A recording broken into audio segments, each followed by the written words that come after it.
Our model is based on sporting merit, always. Where we come from, merit doesn't have a price. Merit can't be claimed, and merit can't be acquired. It can only be earned, season by season, on and off the pitch. There's no room for cartels on this continent. I think we made that clear altogether. My friends, we must never forget that football is a public commodity, part of our heritage. It's one of the last public assets yet to be privatized. It therefore doesn't belong to anyone, or rather it belongs to everyone, to players, to coaches, to referees, supporters, volunteers. It belongs to everyone who loves, loved, or will love this beautiful game. We must never forget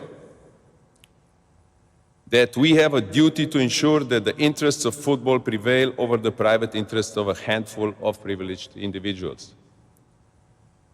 I'm not going to go into the details of the ill-fated plan put forward by the 3 clubs officials, 2 financiers and 1 spokesperson. There's simply no point at this stage. I think all has been said till now by the ones who love football. But still, those who promote these projects are now claiming that they want to save football. They want to save football. It's really great that nobody has ever died of shame.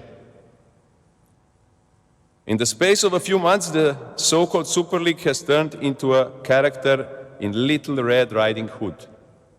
A wolf distinguished as a grandmother ready to eat you up.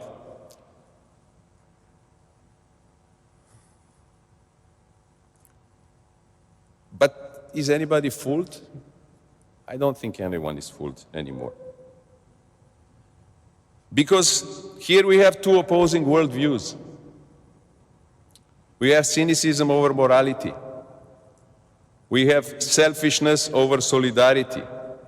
We have greed over benevolence, self-absorption over openness to others, self-interest against altruism, shameful lies over the truth, heirs over builders, cartel over meritocracy and democracy, stock prices over the sporting merit, the quest for profit over the quest for trophies. If there's one thing that we must never forget, it's that nobody must think that football is not the sport of people. Football is and will always stay the sport of people.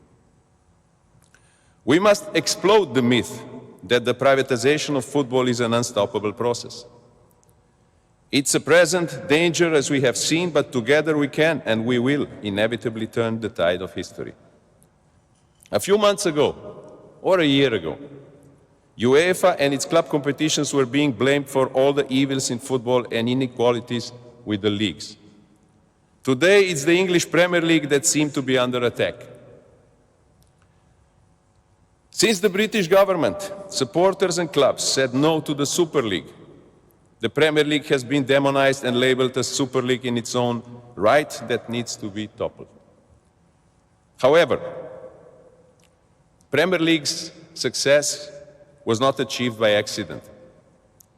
By adopting an audacious approach based on vision, strategy, and a lot of hard work, its leaders and clubs developed a remarkable model founded on a sporting merit and a highly egalitarian distribution of wealth. One of the most egalitarian systems in the world. Rather than a model to be destroyed, this is a model that should be followed, I would say. And let me reassure those who fear that English clubs will crush everything that stands in the way. The figures do not lie. In the last 20 years, the Champions League has been won on 5 occasions by English clubs.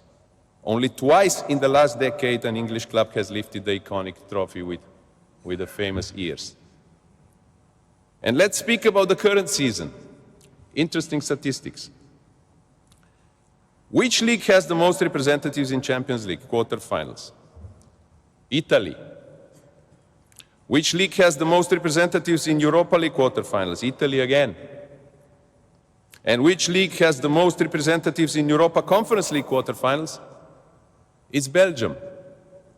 So it's interesting that something that English club will win everything. This season, 17 countries, 17 domestic leagues from everywhere in Europe played a round of 16 of UEFA club competitions. That means openness, that means fair competition, and that means that everybody can have a dream to compete in our competitions. But it's true that jealousy sees everything except truth. My friends, we should never forget that football is not just a man's sport. Football is a sport for men and women. In the last few years, the women's football division has been established at UEFA. A women's football strategy has been launched. We have successfully reformed the Women's Champions League and centralized the associated rights. And we invested 5 times as much in Euro 2022 as in Euro 2017. 5 times. A revolution is underway. Our next task is to adopt minimum standards for women's national team players. It will be, for sure, a milestone in the development of the game, for the players. And I take this opportunity to congratulate Switzerland for becoming the host of the Women's Euro 2025, and I wish good luck to the bid of Germany, Netherlands, and Belgium for the bid for the Women's World Cup. First, about the Premier League, I was speaking generally. I don't want to compare any league to the other league. I just want to say that Premier League is obviously doing a good job. And when somebody is doing a good job, I always, at least our view is that way, that you look at them and you try to learn why this is done so well. You don't say because they are good, we have to change the system, that they are not so good anymore. But absolutely no comparison to any other league, including Slovenian, if you want.